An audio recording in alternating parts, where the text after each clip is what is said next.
Բարի երեկո հարգելի հետևորդներ, եթերում պրեսինգն է։ Այսօրվա իմ զրուցակիցը Հայաստանի Հանրապետական Կուսակցության գործադիր մարմնի անդամ ազգային ժողովի պատիվ ունեմ խմբակցության ղեկավար Հայկ Մամիջանյանն է։ Շնորհակալ եմ պարոն Մամիջանյան հրավերս ընդունելու համար։ Ինչպես ասում են, թվում է թե աշխարհում Հայաստանում ամեն ինչ տեղներ, Մակրոնի կինն էլ ապտակեց Վիետնամ կատարած այցի ժամանակ, ոչ միայն տեսախցիկները ֆիքսել էին այդ դեպքը, ամբողջ աշխարհում հիմա դա ենք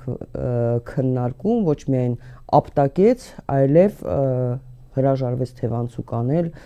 կեցե ժողովրդավարություն, իսկ մենք զարմանում ենք, որ Աննա Հակոբյանը ոչ իլ տխմար, էշտ, այդպիսի բառեր է օգտագործում։ Գիտեք, այդ գործընթացի երկու բացատրություն, բնականաբար Ֆրանսիայի իրադարձությունները մեկնաբանի, բայց Տիկին Հակոբյանի պահվածքը երկու կտրվածքով կմեկնաբանեմ։ Մեկ, ես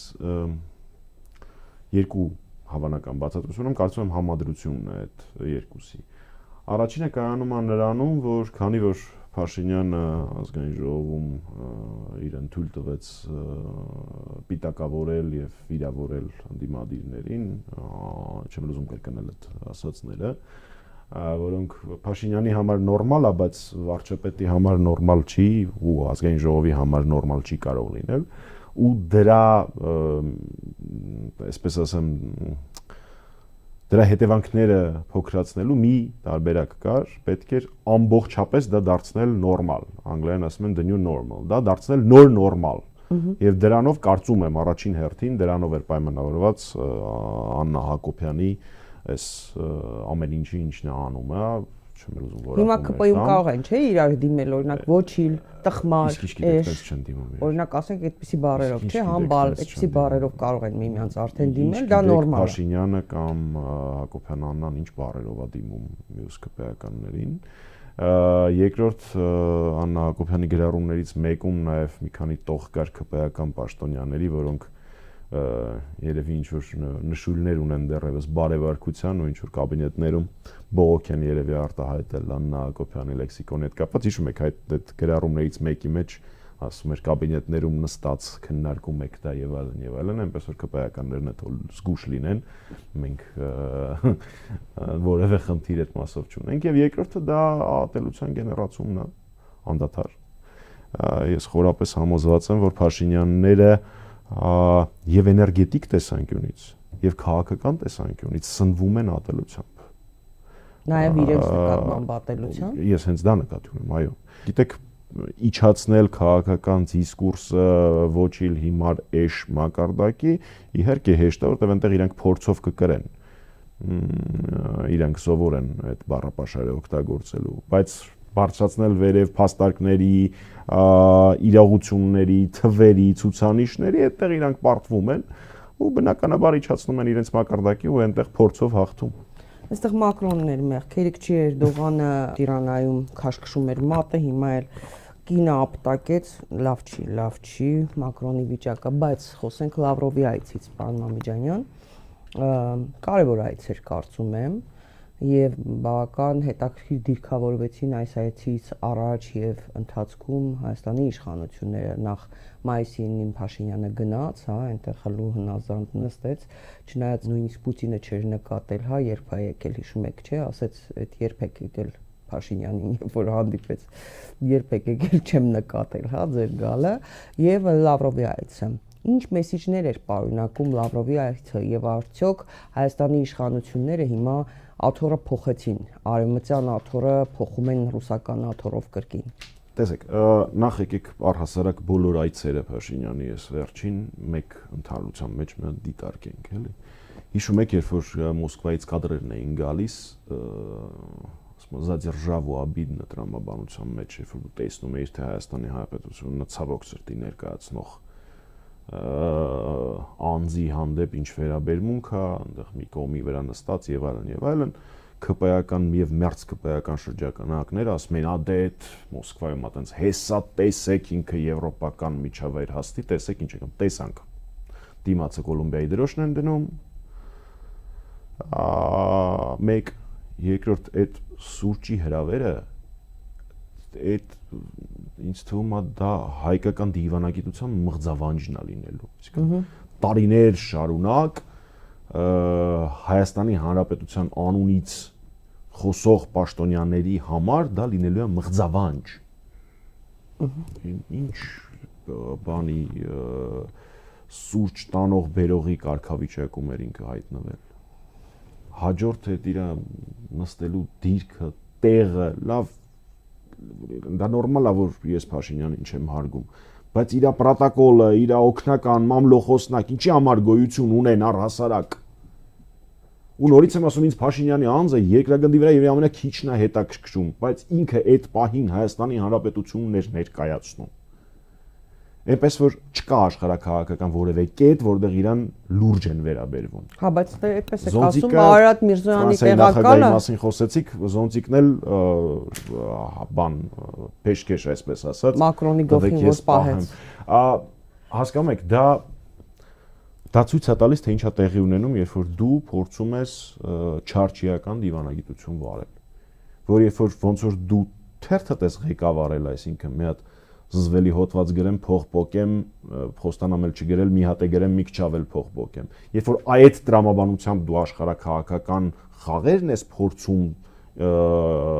իրագործել, մի հատ կծեմ Մոսկվային, մի հատ կծեմ Բրյուսելին, մի հատ կծեմ Վաշինգտոնին, տեսնեմ ով ինչ է տալու։ Ավարտված է, մեկ։ Երկրորդ, ինձ թվում է այդ կադրերում արդեն ակնհայտ երևաց, որ միակ աշխարհակաղակական հենքը, որը կարող է ունենալ Փաշինյանը, դա Թուրքիան է։ Իսկ աշխարհակաղակական հենք հանգարց որևէ մեկի մտքով չանցնի, որ ինքը մտածում է Հայաստանի համար, չէ, իր իշխանության վերարտադրությունը ինքը այլևս հայցելու է բացառապես Թուրքիայից, որովհետև ոչ Բրյուսելը, ոչ Վաշինգտոնը, ոչ Մոսկվան տարբեր պատճառներով եւ տարբեր բացատրություններով այլևս չեն պատրաստվում ինվեստիցիա անել, քաղաքական կապիտալի ինվեստիցիա անել, արդեն իսկ մեռած, քաղաքականապես մեռած պրոյեկտի մեջ։ Սա ես ոչ այնքան ասում եմ մեր համար, որտեղ մենք դա վաղուց գիտեինք։ Մեծ հաշվով չեմ էլ կարծում, որ մեր քաղաքացիները դա չգիտեն, իրենք էլ դա վաղուց գիտեն։ Ես ասում եմ ԿՊԵ-ականների համար։ Դա է ձեր առաջնորդը մեռած պրոյեկտ է, որի մեջ ինվեստիցիա, քաղաքական ինվեստիցիա ոչ մեկ այլևս չի ուզում անել։ Թող այդ գիտակցումով ապրեն եւ միատեղ տեղակալը իմպիչմենտի այսպես կոչված Օստանյանը, հա, այն հայտնի նասկիներով տղան, ասում էր, որ սուրճի սեղանը կարևոր չէր, կարևորը Փաշինյանի եւ Ալիևի միջև տեղի ունեցած կառուցողական քննարկումն էր։ Ես ի սկզբանե ասում եմ, որ սա, ասենք, ինսայդեր չի, ներքին ինֆորմացիա չունեմ, սա իմ եզրակացությունն է, ենթադրությունն է, թե ինչ է պայմանավորվել։ Ես ենթադրում եմ, որ Փաշինյանը եւ Ալիևը պայմանավորվել են որևէ փաստաթղթի ստորագրման մասին, թե այդ փաստաթուղթը կլինի հուշագիր մեմորանդում, թե դա կլինի շրջանակային ինչ-որ փաստաթղթի տրամաբանությունը լինելու է հետեւյալը. երկու ստորագրող պետությունները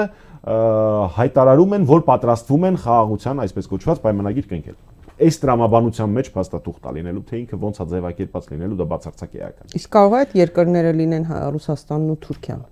Ես չեմ կարող ասել այս պահին, թե ինչ համատեքստում է այդ փաստաթուղթը կնքվելու, բայց որ այդ փաստաթուղթը կնքվելու է գալիք հերթական հավանաբար կամ արտահերթ քիչ հավանական եմ հավանում ընտրություններին ընդառաջ, դա միանշանակ է։ Այդ նույն փաստաթղթի ստորագրման ժամանակ վստահ եմ, որ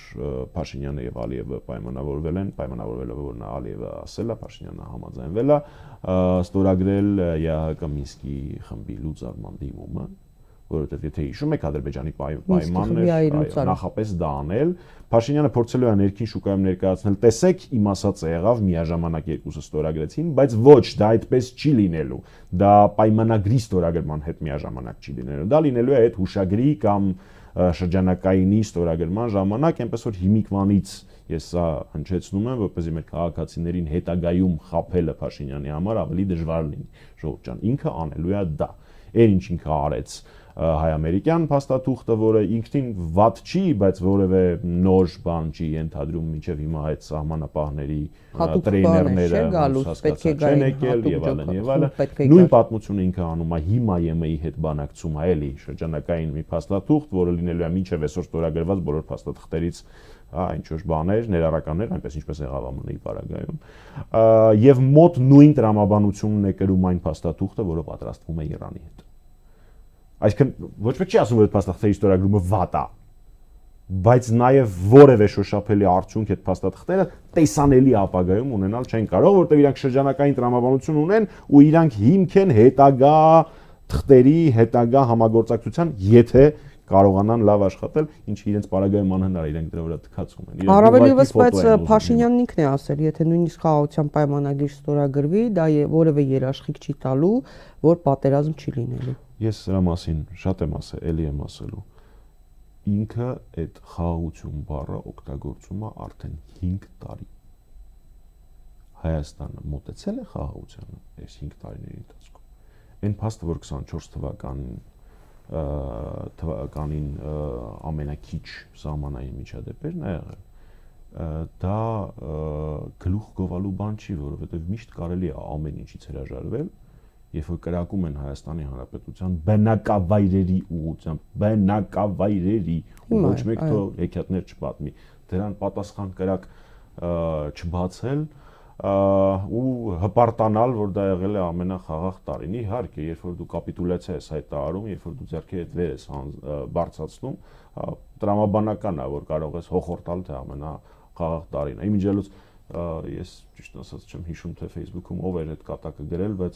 լավ կատակ էր կապված կարկտահարության դեպքերի հետ, մեկը գրել էր, չեմ հիշում իրոք հեղինակին, մեկը գրել էր, ասել էր Փաշինյանին ասեք, որ հրաման տա, որ չկրակելու հրամանը մենակ զորքերին է վերաբերվում, հակակարկտայիններին չի վերաբերվում, գոնե հակակարկտայինները կրակեն, որ մեր գյուղացիները ծանր կորուստներ չկրեն։ Այսինքն սա արդեն դարել է ժողովրդական ֆոլկլոր։ Այսինքն մեր ժամանակ երբ որ բոլորը գիտեին, բոլորը բանակի հետ կապ ունենային, չունենային, գիտեին, որ գործում է կանոն 1-ին 10։ Եթե մեր մոտից մի հոգու վնասում են մեր զինվորներից մի հոգու մի վնաս է լինում, դրան 1-ին 10 պատասխան է լինում, եւ ամենակարևորը դա գիտեին ադրբեջանցիները։ Հիմա մեր ժողովրդի մեջ պտտվող ֆոլկլորը այն է, որ Փաշինյանին ասեք գոնե հակակարկտայինների վերայից հանի կրակելու արգելք։ Պարոն Մամիջանյան, Լավրովի այցին ինչ մեսիջներ փոխանցեց։ Ներածականը երկար ասեցի։ Իմ համար մի շարք կարևոր կետեր կար այդ այցի հետ կապված, բայց ես երևի կսկսեմ իմ համար ամենակարևորից։ Երևանում Մինսկի խմբի համանախագահ երկրի արտաքին գործերի նախարար, գերտերության արտգործնախարար խոսում է ինքնորոշման իրավունքից, որպես սկզբունք։ Բնականաբար խոսում է իրենց աշխարհաքաղաքական դիտակետից, իրենց շահերից զարմանալի չի, տենց է լիներ։ Լավ, այն կողքի կանգնած երիտասարդը, որը արտաքին գործերի նախարար է, չի կարելի դա օգտագործել։ Ասել, հա, իմիջիալոց, ինքնորոշման իրավունք, մենք էլ տենց խնդիր ունենք, մենք էլ տենց կոնֆլիկտ ունենք, որը հիմա փաստացի չլուծվեց ձեր իսկ երկրի եւ մյուս երկու համանախագահ երկրների ղեկավարների 5 հայտարարությունների համատեքստում։ Բասում եք աշխարհը ինքնորոշման իրավունքը մոռացել է, հեսա արել եւ այլն եւ այլն։ Էս մեկ։ Երկուս այն ակնարկները, որոնք գնացին 19 թվականի փաստաթղթի վերաբերյալ, որը հիշացնում եմ հրապարակի տարբերակ չունի Փաշինյանը, վաղ թե ուշ հրապարակվելու է այդ փաստաթուղթը։ Ու բոլորն են տեսնելու, թե դա ինչ փաստաթուղթ է։ Ի սկզբանե տրամաբանությունը այդ փաստաթղթի իդեալական չէր, բայց դա աշխատանքային փաստաթուղթ էր, որը կարելի էր մոտեցնել, կարելի էր ավելի հայանպաստ սարքել։ Փաշինյանը այն պարզապես մերժել է։ Հիմա ասում է այդ փաստաթղթի վերևում գրած է Հայաստանի Հանրապետության նախագահ, այդ փաստաթուղթը իմ հետ կապ չունի։ Ստում է, դա իդեն ներկայացված փաստաթուղթ է, որը այո, որը անվանում են Լավրովի պլան, դա սխալ անվանում է, դա համանախագահների Դե ասաց, որ մերժել են, այո։ Բայց հիմա ասաց, հետ գնանք 19 թվականին, հիշում եք այն ժամանակ արտախորհրդարանական ընդդիմություն հանրապետականը եւ մի շարք այլ քաղաքական գործիչներ ասում էին, որ սեղանին բանակցային թուղթ կա։ Ինչով կարողանում էին, հերքում էին, ասում էին, չէ, այտենց բան չկա, մի վարչապետի տեխնացու կար, վերջերս սուրճ էր խմում, եսի ինչ էր անում, սպիտակացնում էր Փաշինյանին, մաքրում էր։ տղերք, եթե հաշվարկ էին, որ այնքան կեղտեր եք կերել, որ մարդիկ մոռանալու են, մենք ստեղ ենք, մենք կհիշացնենք։ Իսկ ընդհանուր տրամաբանությամբ ես մի բան էլ կուզենայի, էլի զրուցենք իրար հետ հետևություններ անենք։ Ի սկզբանե, երբ որ ռուսական կողմը հայտարարել էր օրակարգը այցի, մեջը նշված էր Ծիծեռնակաբերդ այց։ Ընդ որում, եթե չեմ սխալվում, օգտագործված էր ավանդաբար բառը։ Ես նույնիսկ չեմ մտնում այդ դաշտը, թե ինչի չդիմավորեց օդանավակայանում, ինչի հետը չգնաց Լավրովի զբոսայգի, այդ առանձին պատմություն է։ Եթե ռուսական կողմը հայտարարել է, որ պիտի Ծիծեռնակաբերդ գնար, տեսնես այդ ով է չեղարկել այդ այցը, այսինքն այդ կետը օրակարգից, հիմնավոր կասկածում եմ ենթադրելու, որ հայկական կողմը։ Հա, հետո ասեցին այցի գրաֆիկի բան լինելու պատճառով, ծանրաբեռնված լինելու, միշտ առավոտյան է լինում Ծիծեռնակաբերդ այցերը, բացեք նաև։ Այո, մենք էլ էինք սպասում լրագրողներով, սպասում էինք, որ այո, դեպքերում դա եղել է առավոտյան։ Այսինքն մենք հասել ենք միտեղ, որ հայկական կողմի պահանջով Ծիծեռնակաբերդ այցը չեղարկվում է, ու սա ես չեմ կարող զուգահեռ չտանել, երբ Հայաստանում Հայաստան-ԵՄ միջխորհրդարանական ֆորմատներ, այսպես կոչված PPC նիստներ Երևանում, եվրոպացի падգամավորները, եվրոպական խորհրդարանի падգամավորները կողմ քվեարկեցին իմ առաջարկած ցեղասպանության իշտակմանը վերջնական հայտարարության մեջ, ԿՊՀ-ականները դեմ։ Ես հետագայում նաև իմացա, որ նման պարագաներում բոլոր առաջարկները նախորդ քննարկվում են, իհարկե տեղում քվեարկություն լինում, բայց քննարկվում են։ Ես իմացա, որ եվրոպացիները օքեյ էին դա հայտարարության մեջ ներառելու։ Ասում էին, հանդիպության առաջարկն է, օքեյ, ներառեք, չխնդիր կա, 10 քանի առաջարկ է եղել։ Այդ մեկին եվրոպացիները օքեյ էին։ Հայկական կողմը օքեյ չէր։ Ու ոչ մեկ թող ինձ հեքիաթներ չպատմի, որ դա հայ-թուրքական հարաբերությունների վնասելու էր, ոչ, չէր վնասելու։ Դա վնասելու էր ձեր այն process-ին, ձեր այն քարոզին ու արշավին, որ մեր ազգը պիտի 18-ից առաջ եղած ամեն ինչը մոռանա։ Ինչի մասին ենք խոսում, այս մարդիկ ազգային ժողովում մեր խմբակցությունը առաջարկում է 80-ամյակի հետ կապված հայրենական մեծ պատերազմի հայտարարություն, որտեղ 300,000 մարդ է մահացել, հայ է մահացել։ Այսինքն ամեն երկրորդը 600,000 գնացել է, 300,000-ը վերադարձել։ Մարիա Կարապետյանը, որը ես դա միշտ գիտեի, բայց այդ օրը ակնհայտորեն իրեն պահում էր որպես այլ երկրից սնվող գործիչ, այլ երկրի ԿՊՀ-ական Մարիա Կարապետյանը, այո, այլ երկրի քաղաքական օրակարգը սպասարկող անձ, իրանց սիրած ոճով ասեմ, ագենտ։ Երբ որ մենք քննարկում ենք հայ ժողովրդի դերակատարումը երկրորդ համաշխարհայինի հաղթանակի կերտման մեջ, ընդ որում ոչ միայն որպես խորհրդային Հայաստան, նաև ֆրանսիական պայքարի, այսպես ասած, դիմադրության տրամաբանության մշակնարության եւ այլն։ Ինքը ասում է, իսկ ինչի հայտարարության մեջ նշված չի, որ սովետական միությունում ռեպրեսիաներ կային։ Ես ես լուրջ եմ ասում, այսինքն դա է եղել ազգային ժողովի, հանձնաժողովի քննարկման ժամանակ։ Այս մարդիկ ուզում են, որ մենք բոլորս մոռանանք 18-ից առաջ ինչ է եղել եւ անդադար մտածենք, որ մենք միշտ պարտվող, միշտ կապիտուլացվող ազգ ենք եւ պետություն։ Դա իրենց մոտ չի։ Հիմա Փաշինյանը փոխում է աթոռը, արտաքին քաղաքական աթոռը։ Ես ի սկզբանե Տիկին Սեյրանյան դեմ եմ Փաշինյանին ռուսամետ հակառուս, եվրոպամետ հակաարևմտամետ ծիրում դիտարկելուն, որովհետեւ իմ խորին համոզմամբ Փաշինյանը կներեք ոչ հայերեն բառից համար քյարին միտված քաղաքական գործիչ է։ Այս պարագայում նորից կներեք քյարը իր իշխանության պահպանումն է, ու որ աշխարհակաղակական կենտրոնը դայ ապահովի, եթե բարձր մակարդակում գնանք արևմուտք, Ամերիկայի Միացյալ Նահանգներ, Ռուսաստան, իջնենք ռեգիոնալ մակարդակ, Թուրքիա, Իրան եւ այլն, որ աշխարհակաղակական կենտրոնը ռեգիոնալ կամ համաշխարհային ապահովի դա, ինքը կդառնա այդ երկրի ագենտը, նասկիներ ներողություն, գուլպաներ կհակնի այդ երկրի դրոշով, ճակատին տատուիրովկա կանի այդ երկրի եւ այլն։ Այսինքն Ես դա իմ կարծիքն է, ես աշխարհաքաղաքական բովանդակություն ուտեղ չեմ ման գալի։ Ես այդտեղ ման եմ գալի ներքաղաքական իշխանությունը պահպանելու, վերարտադրվելու օրակարգ, ուստի այդ աթոռների հարցը վերանում է։ Բայց տեսանելի են, չէ՞, այդ ռևերանսները։ Իհարկե տեսանելի են։ Դա եմ ասում։ Տեսանելի են։ Հիմա նկատի ունեմ դա աշխարհաքաղաքական չէ, դա իշխանության պահպանման։ Դե բնականաբար, ոչ էլ աղեմ մտածել թե Հայաստանի շահերի համար, մեր պետության, չգիտեմ, այս բաների համար։ Չէ, իհարկե չէ, իշխանությունը պահելու համար։ Հիմա ինքը տեսնում է Թրամփի եւ Պուտինի հարաբերությունները լավ են, Ուկրաինայի հարցում ինչ որ համագործակցություն է գնում, բանակցություն է գնում, այլ թեմաների շուրջ են բանակցում, հետեւաբար իրեն պետք է որ Պուտինի, այսպես ասած, բարի երկու սխալագործ է դիքես իրան, ինքը շատ սխալներ է գործել, բայց այդ հաշվարկի մեջ երկու սխալագործ է։ Մեկ, ինքը չի հասկանում, որ գործիքները դաբեցուն կա քաղաքական գործիչ ու գործիք ինքը չի հասկանում, որ գործիքները աշխարհաքաղաքական կենտրոնները, երբ որ դրանք բթանում են բոլոր առումներով, ուղղակի դեն են շպրտվում։ Այդ մեկ, իրան թվում է թե սրելու են նորից օգտագործեն, չէ։ Ուղղակի դեն են շպրտելու բթացած քաղաքական գործիքը, սա մեկ։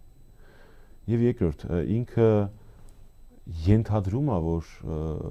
իր հետ նույն սեղանի շուրջ նստող այլ երկրների ղեկավարները պերֆեկտիվի են նայում կամ ոնց է այդ հրաշքի անունը Չախոյան, հա, ինչա, իր մեդիաներն են նայում։ Չէ, տենց չի։ Այդ մարդիկ հաշվարկներ, վերլուծություններ են ստանում կամ անում հենց իրենք։ Ու այդ չարչիական իր բաները, քայլերը ոչ մեկին պետք չեն, բայց հիմնականը, որը ինքն էլ շատ լավ հասկանում է, ուղղակի դեռ ԿՊ-ում չեն հասկացել, բթացած աշխարհաքաղաքական գործիքները ուղղակի դեն են նետվում։ Պարոն Ամիջանյան, հետաքրքիր էր նաև ԱՄՆ պետքարտուղար Մարկո Ռուբիոյի հայտարարությունը, որ Միացյալ Նահանգները հայ-ադրբեջանական հակամարտության վտանգ է տեսնում եւ ակտիվ ներգրաված է կանխելու ռազմական բախումը։ Քննարկվում էր թե ինչով էր պայմանավորված Ռուբիոյի այդ հայտարարությունը եւ արդյոք Միացյալ Նահանգները օրինակ կկարողանա կամ կփորձի կանխել Ադրբեջանի հնարավոր հարձակումը, ինչու համար սա ասվեց։ Եթե մենք այս թեմայի մեջ մտնենք, բավական երկար ենք խոսելու, որովհետև իմ համեստ կարծիքով Ադրբեջանի ագրեսիան Հայաստանի նկատմամբ հնարավոր կամ հավանական, ոնց ուզում եք անվանեք, ոչ միայն Ադրբեջանի շահերով է պայմանավորված։ Հաշվի առնելով տարածաշրջանում լարումը, հաշվի առնելով Իրանի շուրջ լարվածությունը, հաշվի առնելով Ադրբեջանի խիստ մերձեցումը մի շարք երկրների հետ, որոնք Իրանի հետ ունեն խնդիրներ, ակնհայտ խնդիրներ, որոնք սպառնում են դառնալ արդեն բաց պատերազմ։ Ես կարծում եմ, որ այդ ագրեսիան այս համատեքստում կարող է լինել եւ Ռուբիոյի անդրադարձը այդ թվում նաեւ այդ ագրեսիան դիտարկում էր մեծ պատկերի համատեքստում։ Դե եթե որևէ մեկի համար նորություն էր, որ մենք ագրեսիայի վտանգի տակ ենք ապրում, ապա դա միանշանակ այդպես է։ Ես նաև խիստ կարևոր կհամարեի, որպեսզի մենք ընդգծեինք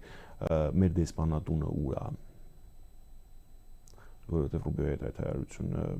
լոբիստական կազմակերպությունների աշխատանքի արդյունքն է, ընդ որում ոչ դեսպանատան հետ աշխատող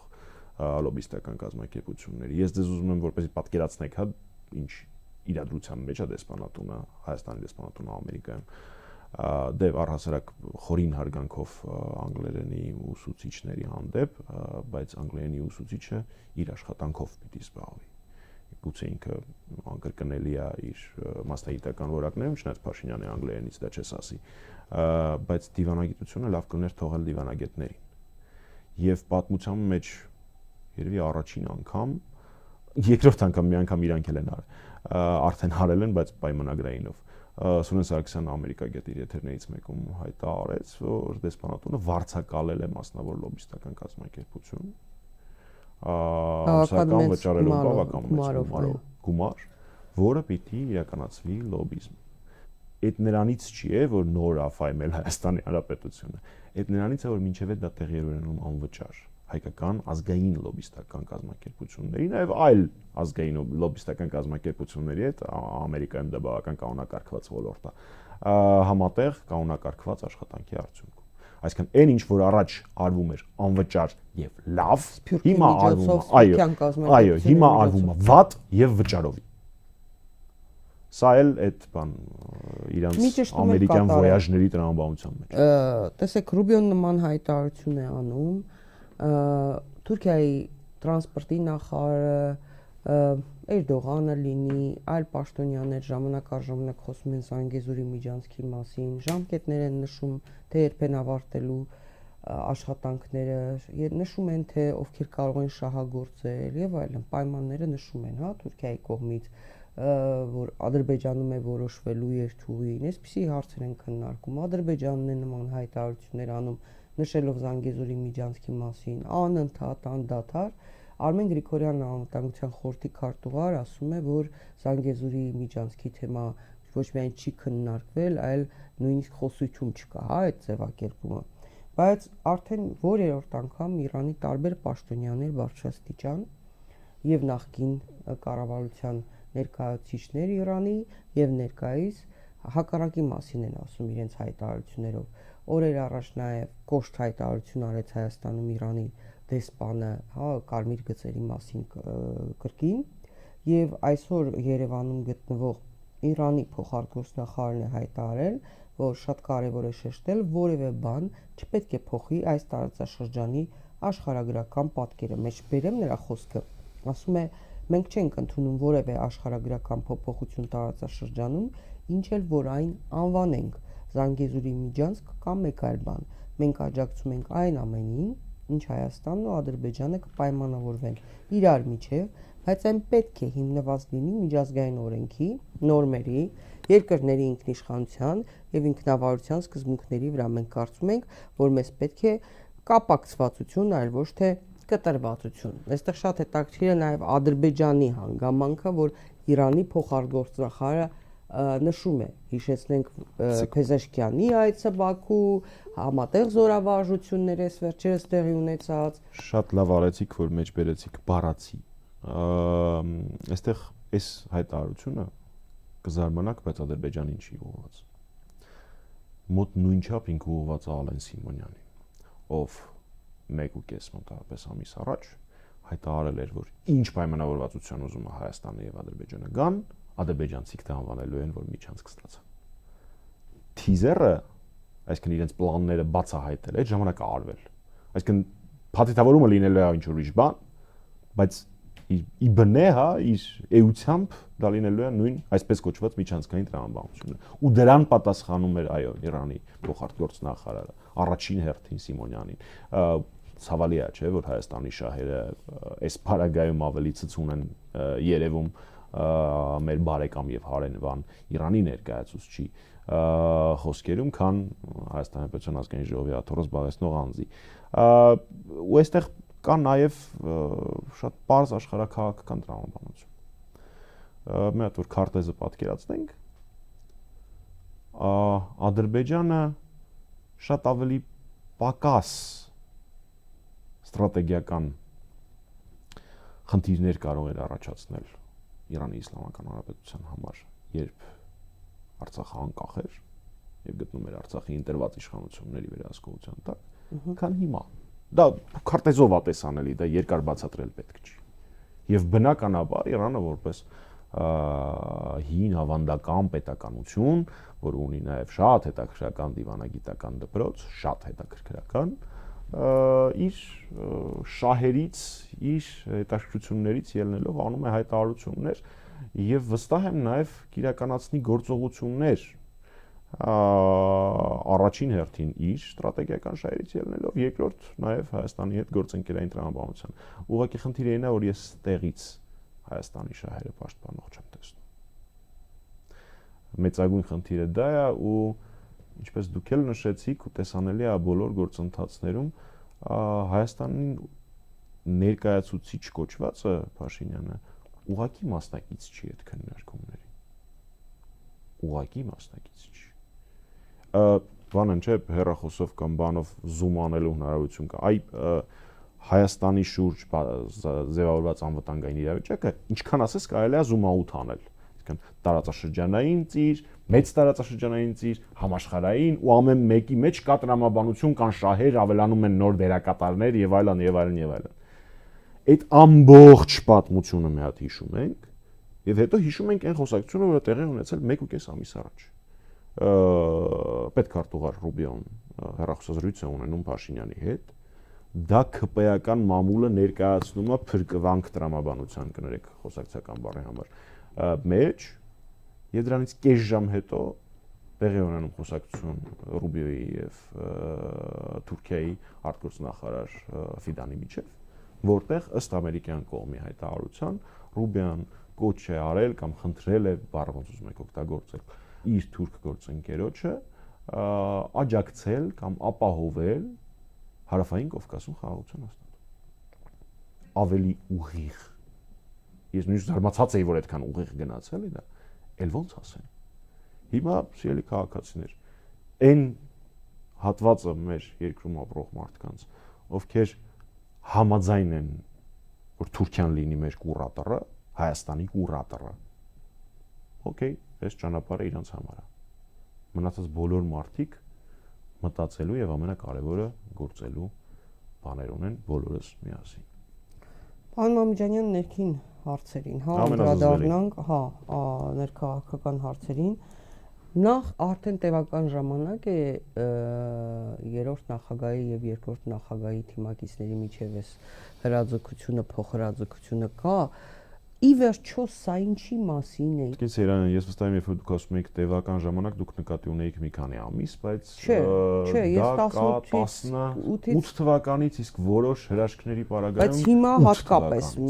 մի քանի ամիս հիմա ուղղակի մենք սկսել ենք պատասխանել։ Մի քանի ամիս հանրապետականը ուղղակի պատասխանեցիք։ Գուցե պետք էր անտեսել։ Զահլիկս գնաց Տիկին Սերան, որովհետև կան որոշ մարդիկ, որոնք ավելի շատ հանրապետականի դեմ են պայքարում, քան Փաշինյանի, ուրիշ ձևակերպեմ։ Ես չեմ հասկանում, թե Նիկոլ Փաշինյանի որոշ քարոզիչներին ինչի է վճարում Ռոբերտ Քոչարյանի գրասենյակը։ Այսինքն այդ մարդիկ Փաշինյանի քարոզն են անում։ Ինչի է իրանց վճարում երկրորդ նախագահը։ Ինչի համար։ Ես իր ֆինանսական միջոցների համար եմ ասում, ափսոսը։ Պետք չի ֆինանսավորել Փաշինյանին, փաշինյանական թեզեր առաջ մղողներին։ Լավ չի, որ Ռոբերտ Քոչարյանը Փաշինյանի քարոզիչներին է ֆինանսավորում։ Այս մեկ։ Երկրորդ, գիտեք, ես կարծում եմ, պարոն Միկոյանը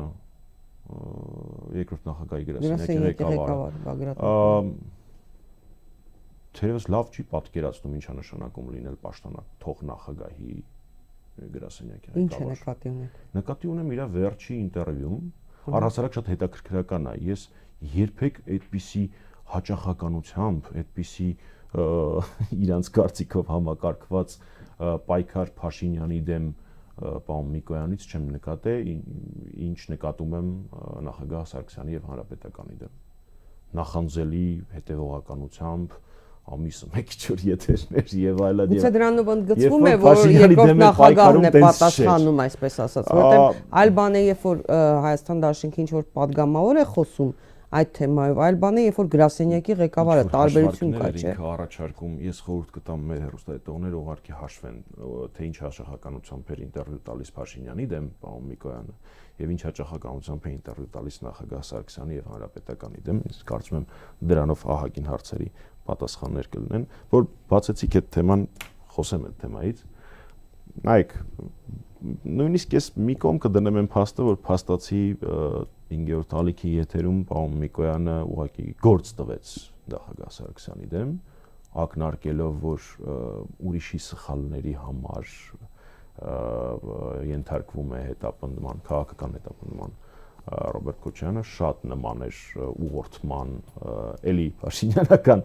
իրավապահ այսպես կոչված համակարգին, որ կարող է մեղադել նախագահ Սարգսյանի դեմ։ եւս մեկ շինծուգործ հարուցեք, չնայած արդեն հարուցվել է։ Արդեն մի քանիսն են հարուցել, մեկով նախագահ արդարացվել է եւ հիմա նորից է իհարկե մեկնարկում այդ գործը։ Էս մեկ։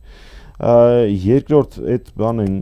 մեջբերեմ խոսք, հա, Բագրատ Նիկոյանը ասում է նախագահ Քոչարյանը կալանավորվել է ուրիշների արած սխալների հետևանքով եւ պատճառով կալանքի ընթացքում նախագահ Քոչարյանը նույնիսկ ցուցմունք չի տվել։ Տղամարդիկ սա շատ ավելի լավ կհասկանան, երբ քեզ վրա կա երկարատև կալանքի վտանգ ու դու որևէ ցուցմունք չես տալիս։ Նույնիսկ ես չեմ էլ ուզում տենց շատ անդրադառնալ այդ ինչ որ սկսնակ պոպուլիզմի Բայց ինչ է նշանակում կալանավորվել է ուրիշների արած սխալների հետևանքով ու պատճառով։ Ում սխալների։ Ասում եմ դա կոչվում է գործ տալ։ Ուրիշ անվանում դա չունի։ Հիմա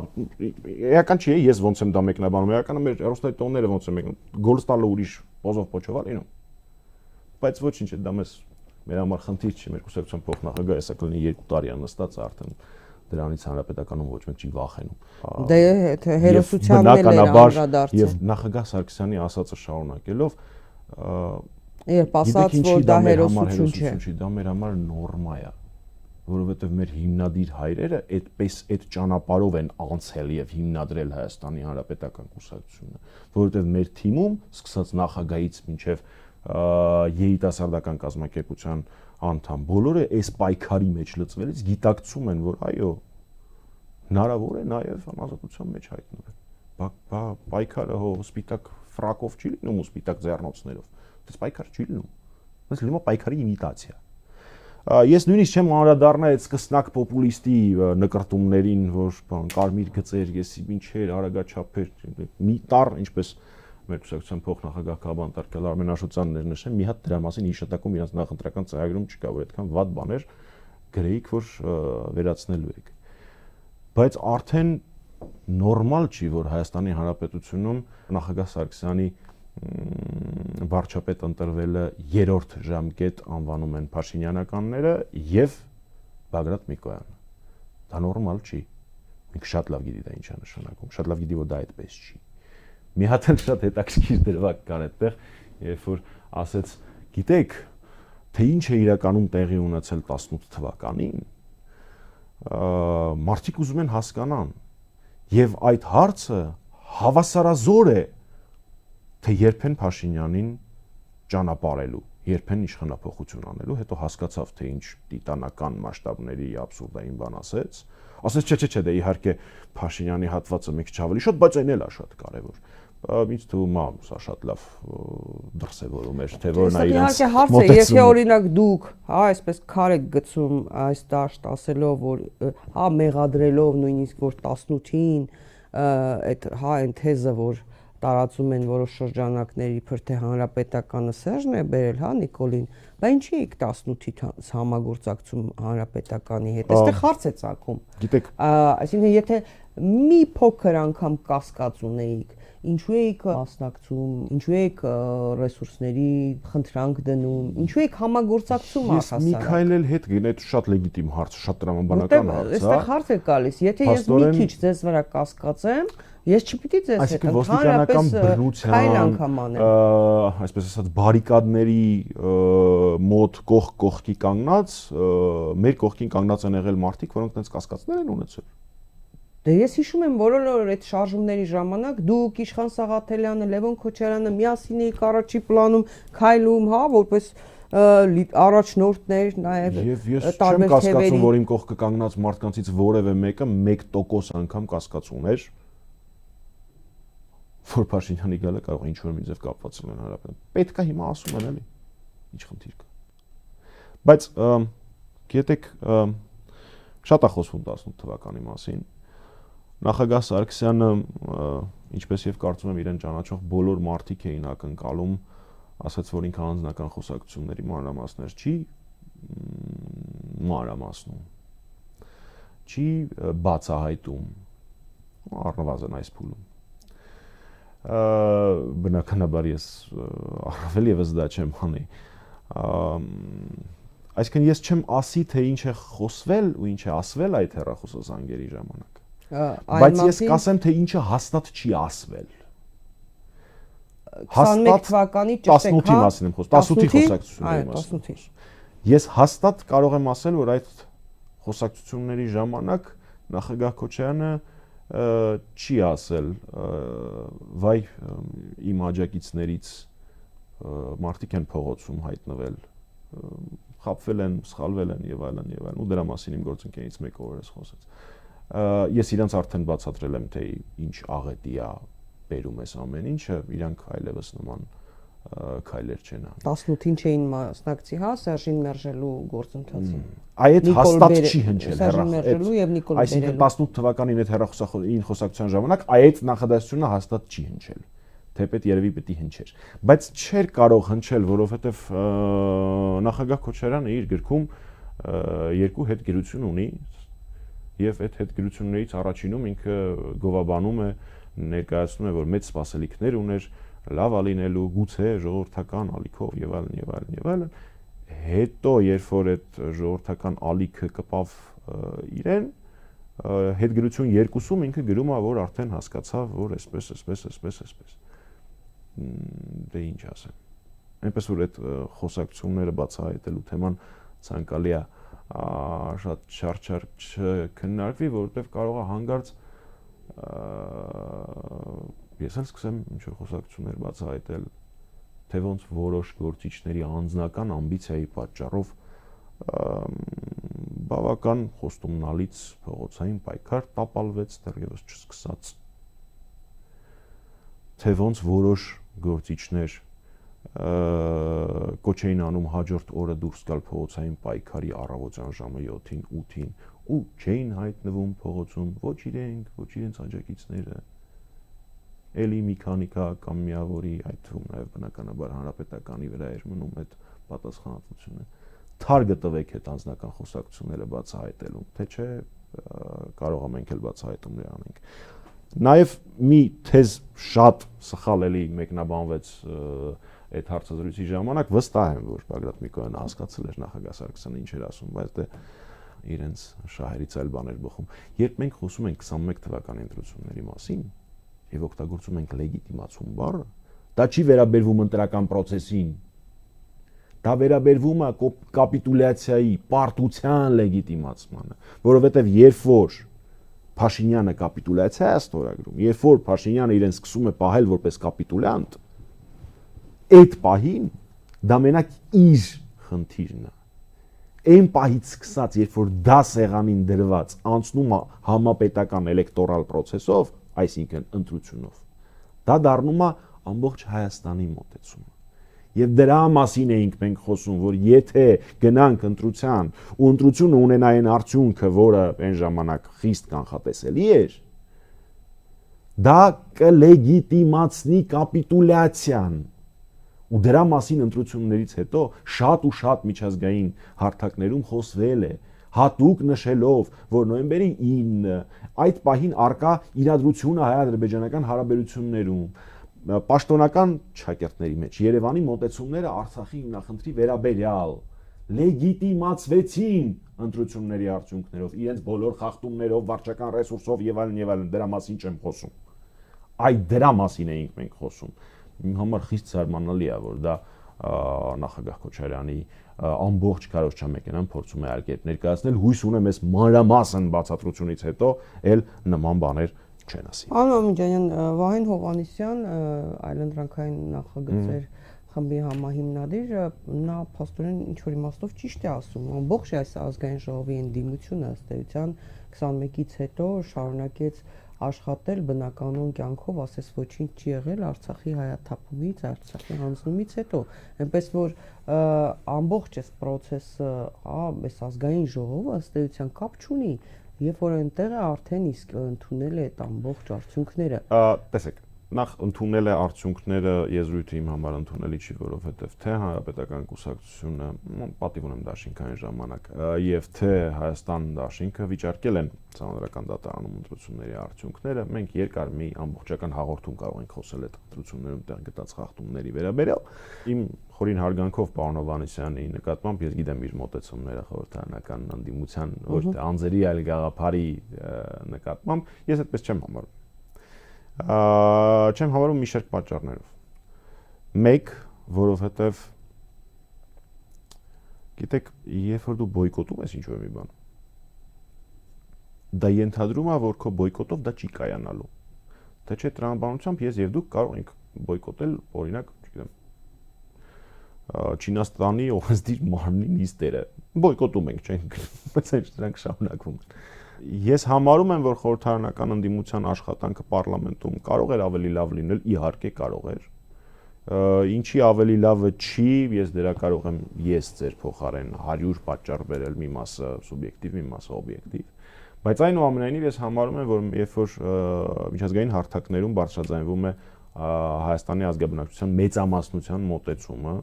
այլ ոչ թե մենակ ԿՊ-ների բռնաբարվելիս թուլանանք մոտեցումները, չդիմադրենք մոտեցումները, երբ որ խոսվում է Արցախյան հիմնախնդրի, խոսվում է մեր երկրի անվտանգային խնդիրների, Փաշինյանի անօրինությունների եւ այլնի մասին, այս ամենը անհրաժեշտ է, 1. Երկրորդ, ու այստեղ մենք արդեն հակասություն ենք ունենում մեր որոշ գործընկերների հետ, ամեն դեպքում խորհրդարանում մենք ունենք մի գործիք, որը հիմա հիմնական ներքաղաքական օրակարգն է, խոսքը անվստահություն հայտնելու գործընթացի գործիքի մասին է, այսպես կոչված impeachment-ը։ Եվ այդ թվում նաև դա իրականացնելու համար, այո, անհրաժեշտ է մնալ պարլամենտում։ Առանձին պատմությունն է միլիոն անգամ մեկնաբանել եմ, որ ուզում է բոլորը իրենց մանդատները դնեին այդ խորհրդարանը, չէր ցրվելու, ոչ մի ճգնաժամ չէր առաջանալու, եթե ընտրություններից անմիջապես հետո հրաժարվեին Հայաստանը եւ պատիվ ունեմ անմիջապես հետո մինչև մանդատները բաժանելը, ապա այդ ձայները փոխանցվելու էին հաջորդ հավաքած ուժերին, որոնց մեջ մեղմ կային ռեալ ընդդիմադիր ուժեր, իսկ կային մեղմ ասած ոչ ընդդիմադիր ուժեր, ոչ մեկին չթվա, որ ես թիրախավորում եմ մեր իրական ընդդիմադիր գործընկերներին, ու դա լուծման տարբերակ չէր։ Այդ լուծման տարբերակը մենք տեսնում ենք մեր հարևան Վրաստանում, բացարձակ չխորանալով բուն բանավեճի մեջ իրենց ներքաղաքական ուղղակի փաստ ենք արձանագրում, այսինքն ընդդիմադիր պարլամենտ անցած ընդդիմադիր կուսակցությունները որոշեցին չընդունել, չվերցնել մանդատները եւ ինչպես տեսնում եք վրացական պարլամենտը գոյություն ունի հաշվի առնելով թե եվրոպական արևմտյան ինչ աջակցություններ ստանում այդ ընդդիմությունը, հա այն նրան հանում են այդ պարլամենտը հանում են խորհրդարանական տարբեր ֆորմատներից եւ այլն ընդ որում խնդրում եմ հաշվի առեք, որ մեր պարագայում, այսինքն մեր եւ Հայաստան դաշինքի նման բան տեղի չէր ունենալու, որովհետեւ մենք նման աշխարհակաղակական հովանավորներ ամենայն դեպս հանրապետական կուսակցությունը եւ պատիվ խմբակցությունը չունի։ Ուստի ուղիղ մեր կողքը երևում է թե ինչ տեղի կունենար այն պարագայում։ Տեսեք, պարոն Մամիրյան, շարունակելով օրինակ նույն Վահե Հովհաննիսյանին, ինքը ասում էր իմ եթերում, որ 20 թվականի սեպտեմբերի 27-ից հետո Փաշինյանին հարց տալու փուլն ավարտվել է, այլևս նրան իմաստ չուներ հարց տալ, այստեղ հարցս թողեք շարունակեմ, տեսեք, մենք երբ որ մեղադրում ենք նույն, այսինքն ես դա իմ կարծիքն է, որ ստախոսին կամ ինչ ուզում է, ինչ բառով ուզում են ասել, հարց տալը անիմաստ եմ համարում, որովհետև նույն երբ որ պարլամենտում падգամավորները հարց են տալիս իբրև թե նրա դեմքը բացահայտելու, կոռուպցիոն դրվագները բացահայտելու, հունից հանելու, որ իրական պատկերը տեսնեն, ես ասում եմ ձեզանից լավ վերլուծաբաններ, հարգելի падգամավորներ, այս տաղավարում շատերն են խոսում, շատերն են ձեզանից շատ սուր հարցեր տալիս եւ հետեւաբար դա անիմաստ եմ համարում, որովհետեւ ազգային ժողովը ցավոք սրտի այս ազգային ժողովը չկարողացավ որևէ օրակարգ ձևավորել, հա, եւ դրանից նեղանում են, օրինակ հատկապես Հայաստան խմբակցության падգամավորները, որովհետեւ իրենք են հատկապես այդ մարտավարությունը ընտրել, որ հարց են տալու, հունից հան դուրս է գալու նայել, նա ըստեյության պասը վերցնում է, շոուն սարքում է, երկուստեք ոնց որ թե լավ է կադրերը ապահոված են։ Ինձ որպես բան հակափաստարկ բերում են ասում են, բա պատիվ ունեմ օրինակ գալիս է ներկայանում է, ներկա բացակայանում է ու հարց չեն տալիս։ Ասում են դա է ճիշտ։ Շատ պարզ տրամաբանություն կա այստեղ։ Այո, դուք ճիշտ նշեցիք, պատիվ ունեմ խմբակցությունը եւ դիմադրություն շարժումից հետո այլևս չի օգտագործում հարց ու պատասխան գործիքը, որովհետեւ մենք դա համարում ենք ոչ արդյունավետ գործիք։ Ես չեմ ուզում կասկածի տակ դնել իմ գործընկերների մոտեցումները, իրանք էլ համարում են, որ դա գործիք, դա մարտավարության տարբերությունը, ժամանակին մենք էլ ենք օգտագործել, տեսել ենք, որ առանձնապես օգտավետ չի։ Կարող է ինչ-որ պահ գա, որ օգուտ տա, թեպետ այդքան էլ լավ չեմ պատկերացնում, որ պարագայում դա տեղի ունենալու։ Դա մեկ։ Երկրորդ ի պաշտպանություն ամեն դեպքում պետք է ասեմ, որ պարլամենտի հարթակը իր տեսանելիությամբ եւ իր սփռմամբ անհամեմատ է որևէ տաղավարի հետ, այնուամենայնիվ խորին հարգանքով մեր բոլոր այն գործընկեր փորձագետների, որոնք շատ կարևոր աշխատանք են անում, բայց անդրադառնալով պարլամենտական գործունեությանը, գիտեք, այս պարլամենտի մնացել է 1 տարվա կյանք։ Ընդդիմության ձեռքում ամենակարևոր գործիքը, ամենազորեղը վարչապետին ամստահություն հայտնելու գործընթաց գործիքն է։ Այս 4 տարի, այո, որը անվանվում է impeachment։ Այս 4 տարիների ընթացքում խորհրդարանական ընդդիմությունը ու ընդ որում դժվար երբևէ ես լինեմ որևէ տաղավարում ու անպատասխան թողեմ խորհրդարանական ընդդիմության նկատմամբ որևէ որակում, կապ չունի դա մեր ֆրակցիան է, թե Հայաստան դաշինքը, օգտագործել է փաստացի արկա կանոնակարգ օրենքով թույլատրված ամբողջ գործիքակազմը։ Լավ թե վատ դա առանձին պատմություն է, ինչ որ մի գործիքները լավ են աշխատել, ինչ որ գործիքները վատ։ Ես ոչ մի պարագայում չեմ հասկանա, թե ինչ դրամաբանությամբ ամենաուժեղ գործիքը մենք պիտի չօգտագործենք, չփորձարկենք։ Եվ դա է առաջնային պատճառներից մեկը, թե ինչու ենք մենք շարունակում լինել խորհրդարանում։ Եվ գիտեք, ես ուզում եի ասեի ընտրողների կամ համակիրների, բայց հետո հասկացա, որ ես ինքս իմ առաջ հաշտ, իմ խղճի առաջ հաշտ չեմ լինի, եթե այդ գործիքն էլ փորձած չլինենք, օգտագործած չլինենք։ Ուստի արդեն իրողություն է, անհերքելի իրողություն է, որ վարչապետին ամստահություն հայտնելու գործընթացը Հայաստանի ներքաղաքական կյանքի թիվ 1 օրակարգն է։ Դրա մասին խոսում են 2 պաշտոնաթող նախագահներ։ Կարևոր չի, որ Ռոբերտ Քոչարյանը բացասական, իսկ նախագահ Սարգսյանը դրական, բայց դրա մասին խոսում են պաշտոնաթող նախագահներ։ Ուստի դրանից փախչելու տարբերակ այլևս չկա։ Հստակ բոլոր մարդիկ պետք է պատասխանեն։ Մենք այս գործիքը օգտագործում ենք, թե թողնում ենք փոշի մնա, փոշի նստի վրան ու անդադար ասենք դե մեկա չէր ստացվելու։ Մի բան, այստեղ նույն երկրորդ նախագահի գրասենյակի ղեկավարը եւ Հայաստան դաշինքի տարբեր падգամավորներ ասում են, քանի որ երրորդ նախագահը դրական արտահայտվեց իմպիչմենտի մասին, ասում են, արդեն իսկ պարզ է, որ իմպիչմենտի գործընթացի հովանավորը Սերժ Սարգսյանն է։ Ենթադրենք, եթե նույնիսկ օրինակ Սերժ Սարգսյանի գաղափարը լիներ, դա։ Երբ որ հայրենիքի փրկության շարժում էին անում, դիմադրության շարժում, ու ասում էին դրա գլխին կանգնած է երկրորդ նախագահը, հանրապետականները չէիք օգնում,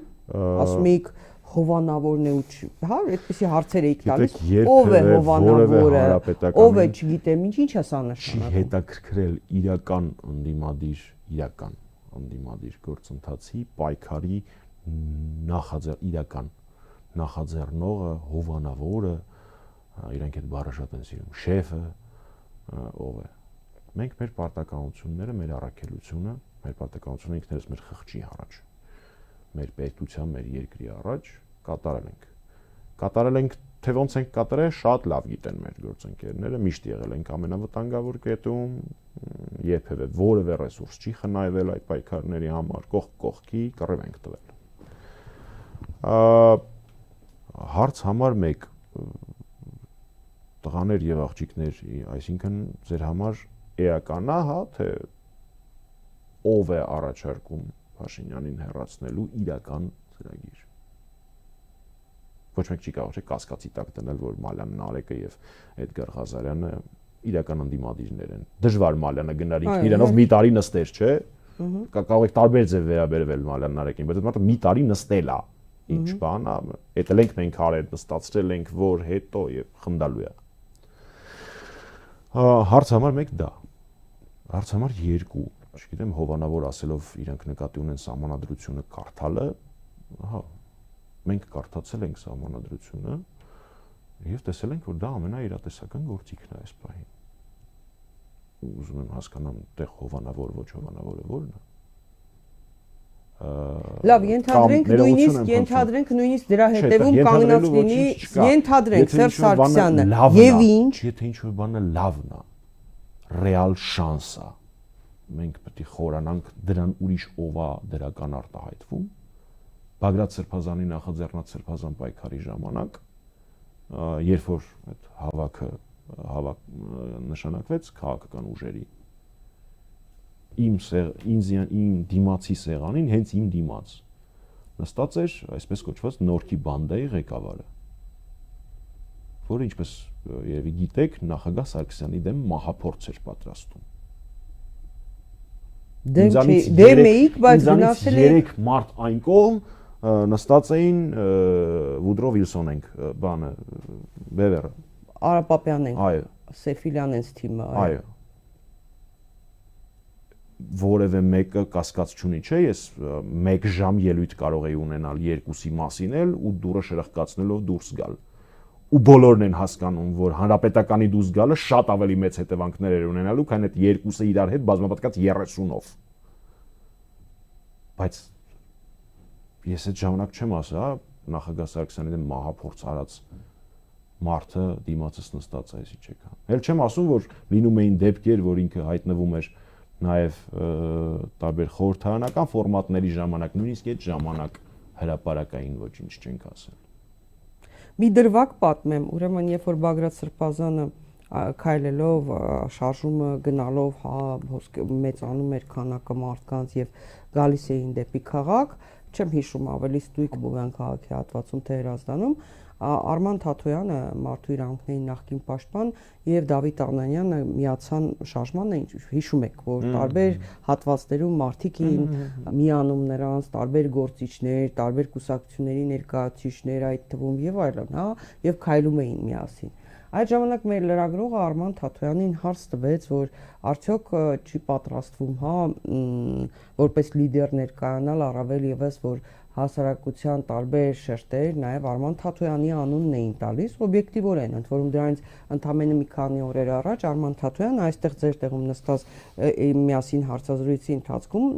զրուցում էինք եւ նա ասաց, որ պատրաստվում է կուսակցություն հիմնել եւ մեծ քաղաքականություն մտնել, որովհետեւ այդ բոլոր հարցերի, որոնց մասին ինքը խոսում է տարիներ շարունակ բարձրաձայնում է, դրանց բոլորի պատասխանը քաղաքական է, այսինքն մարդը հայտարարել էր մեծ քաղաքականություն մտնելու մասին, բայց քանի որ Բագրատ Սրբազանը առաջնորդում էր այդ շարժումը, այդպես եմ բացատրում, մեր լրագրողի հարցին ի պատասխան Արման Թաթոյանը ասաց, հիմա դրա ժամանակը չէ նման հարցեր քննարկելու։ Եվ ես հիշում եմ Facebook-ում անդրադարձել եմ դրան, երկրորդ նախագահի թիմակիցներ, համախոհներ սկսեցին մեր լրագրողին մեղադրել, հա դուք էս լիդեր եք, հա, փորձում առաջ բերել, ինչ որ լիդերի անուն եք գցում, բան, այն դեպքում, երբ որ բոլոր ցուցանիշներով Արման Թաթոյանի ռեյտինգը ոչ միայն բարձր է, այլ նաև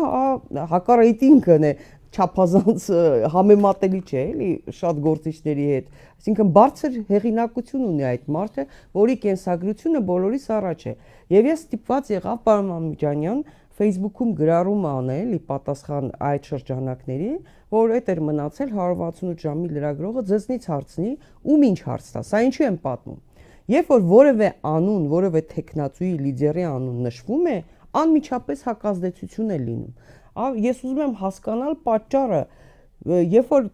հայրենիքի փրկության շարժումներ, դիմադրության շարժումներ, սրբազան պայքարներ, ընդ որում ի պատիվ Բագրատ Սրբազանի, նա տարբեր առիթներով ասել է, թե հանրապետական կուսակցությունը եւ դաշնակցությունը ինչ աջակցություն են ցուցաբերել, մարդկային ինչ ռեսուրս են, հա, ներդրել այդ ամեն ինչում, օր ու գիշեր պայքարել, փողոց փակել, մասնակցել, ակցիաներ անել եւ այլն, հա։ Հիմա ստացվում է, եթե չի հնչում մեկ անձի անուն, բոլորը վատն են ու չենք մասնակցելու, հա, այդպես է ստացվում։ Եթե մենք չենք, ուրեմն վատն են, այդպես է ստացվում։ 3 պնդմամբ պատասխանեմ ձեր հարցին, Տիկին Սեյրանյան։ Պնդում համար 1։ Անցած 7 տարիների ընթացքում ոչ մեկ, ոչ մի քաղաքական ուժ Հայաստանի Հանրապետությունում չի կարող գոնե մեկ օրինակ բերել, որ հանրապետականի ամբիցիայի կամ լիդերության նկրտումների պատճառով, չեմ էլ ասում նույնիսկ տապալված, սխալ կամ ոչ արդյունավետ ուղով գնացած լինի որևէ ընդդիմադիր նախաձեռնություն։ Ես կարող եմ թվարկել մեծ քանակությամբ այդպիսիներ, բայց հանրապետականին նման բան ոչ մեկ չի կարող ասի։ Էս մեկ, սա շատ էական։ Երկրորդ, ես մի քանի եթերներում ասել եմ, ձեր մոտ էլ կրկնեմ։ Այս համատեքստում հանրապետական լինելը շատ հեշտ է, որովհետև երբ որ ես հիմա ձեր հարցերին պատասխանում եմ, ես ունեմ մի հատ շատ պարզ մեխանիզմ իմ ուղեղում։ Եթե այդ գործընթացը, հարցը, պնդումը օգնում է Փաշինյանի հեռացմանը, իշխանափոխությանը, ապա դա լավ է։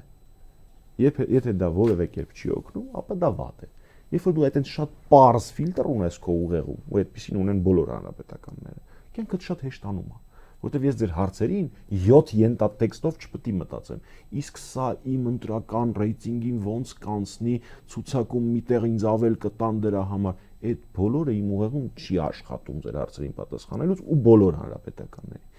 Եվ երրորդ, գուցե մի քիչ կոպիտ լինի, բայց դե ինչ արած ժամանակներն են այդպիսին։ Երբ դու հաշվարկում ես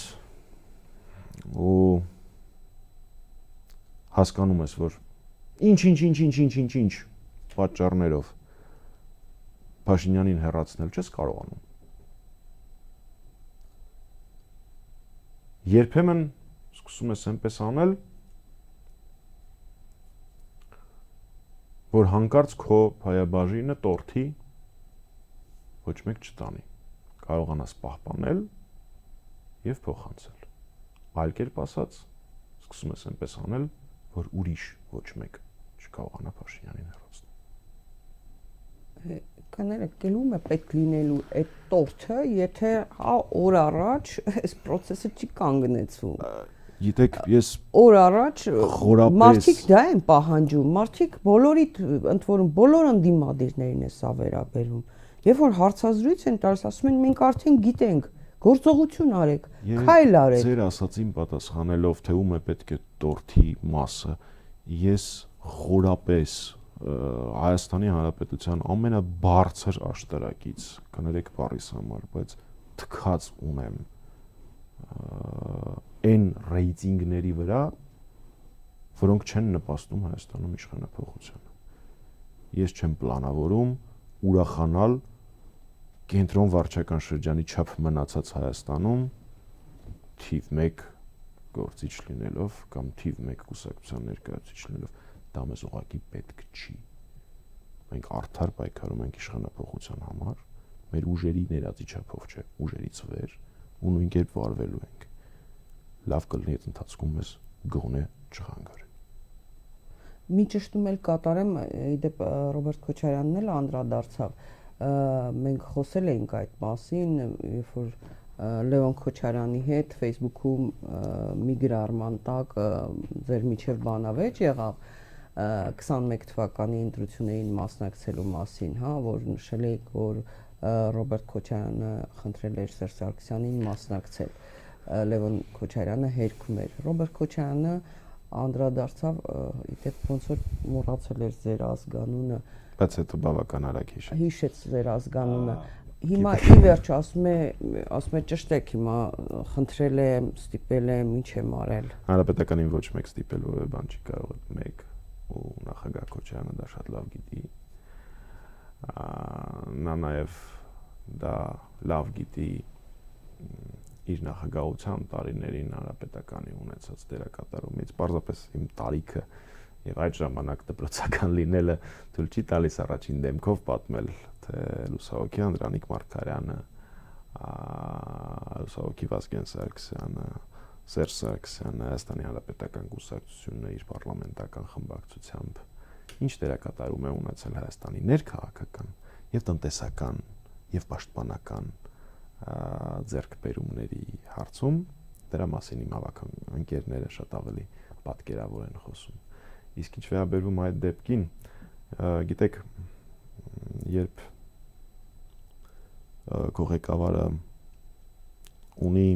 քաղաքական գործընթացներում շատ հազվադեպ հանդիպող պարկեշտության աստիճան, Ես խոսում եմ նախագահ Սարգսյանի մասին։ Եվ չի բացահայտում անձնական խոսակցությունները։ Դա մի փոքր բարդացնում է աշխատանքը, բայց եւ պատվաբեր է դարձնում։ Կգա ժամանակ, երբ այդ հարցը կպարզաբանվի, եւ այն ժամանակ մեր քաղաքացիները կորոշեն, թե Մամիջանյանը ճիշտ էր, թե սխալ։ Շնորհակալ եմ, պարոն Մամիջանյան, հետաքրքիր զրույցի համար, քանի որ Մակրոնով սկսեցինք, այս ընթացքում Ելիսեյան պալատը հայտարարություն տարածեց, ասաց, որ Մակրոնին հասցված ապտակը անմեղ կատակ էր, եւ շատ հետաքրքիր էր, հայտարարության մի հատված ասում է, տեսագրության մեջ հայտնվել է այն պահը, երբ նախագահն ու նրա կինը վերջին անգամ լիցքաթափվում էին ուղևորության մեկնարկից առաջ կատակելով։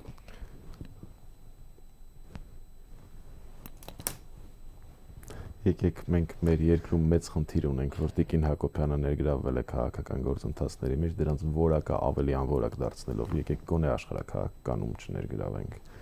ընտանեկան հարաբերություն։ Շնորհակալ եմ։ Հարգելի հետևորդներ, հիշեցնեմ, որ իմ զրուցակիցներ Ազգային ժողովի պատիվ ունեմ խմբակցության ղեկավար, Հայաստանի Հանրապետական Կուսակցության գործադիր մարմնի անդամ Հայկ Մամիջանյանը, կհանդիպենք, հաջողություն ձեզ։